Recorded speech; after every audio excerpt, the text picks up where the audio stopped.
So what I'm going to do now is I'm going to reduce this, and I'm just pulling it and sort of pushing in at the same time. You will always get what's called wastage on either end. You can mitigate it at home by doing certain things like pushing in at the ends first, but again, because I'm doing a demo, I'm not going to bother with that, besides which I'm going to use my waste later on during the day. I need some waste.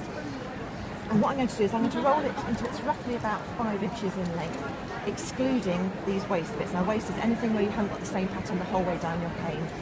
So those bits will have to come off. So I'll keep going, and this is, so when I say 5 inches, you said, what was that, 12.5 centimetres? I have to always remember to do it in centimetres as well these days. Right, so I'm going to chop that off.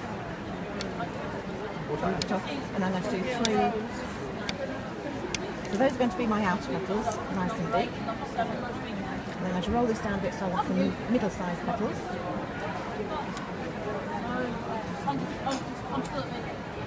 And roll those up as well. They're going to be slightly smaller, as in height-wise, because I know they'll stretch out when I do it. And then I want at least 3 smaller bits. So to be honest, I'm just going to take this until it's about 3 inches, 7.5 centimetres in length. So I'm going to have 2 smaller petals, quite big petals. Like the middle bit is very easy. I'm just going to press it flat and give it a bit of a roll. And then from this very flat edge, I'm simply going to roll it upwards. So that's going to be my middle bit. And with the petals, all I'm going to do is I'm going to effectively, technical term again, squidge.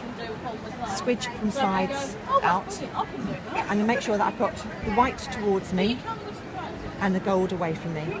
And if you notice, I'm turning top to bottom as I do it. So I do the top and bottom first and then turn it the other way up. Because if for some reason, like that one, it's twisted when you've done it, if you twist it back round, then you're going to make sure you've got it nice and even all the way down the edge. So the last one, oh, that was really twisted. You see how much it's twisted there. So I'm going to twist that then, and then I know it's come down. The putting it together is really quick. This is the slowest bit of the whole thing.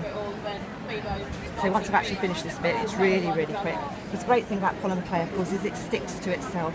So in this stage, all I've got to do is put the bits next to each other and they'll stick. These outdoor bits, 3 outside petals, I actually like to make really quite wide because I like them going the whole width round my rose. So I'm going to pull them really quite wide there. Right, nearly there, just on the point of putting it all together, which takes, say, about 30 seconds.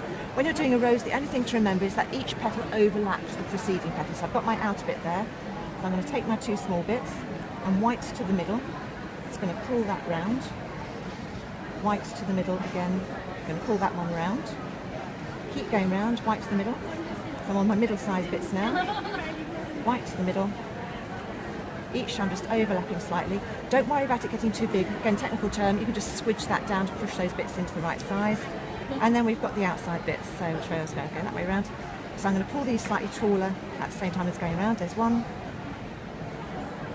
There's 2. Last one going on 3. So it's going all the way around. And then the moment of truth, when you cut down through it, and hopefully you have a rose. Wow. Okay. So again, you could do, I actually sort of ran out of clay. Normally I'd do sort of 3 or 4 smaller inner bits and then sort of build up more, but I ran out of clay slightly there. But it's a great one to do, and what you can then do, you can then use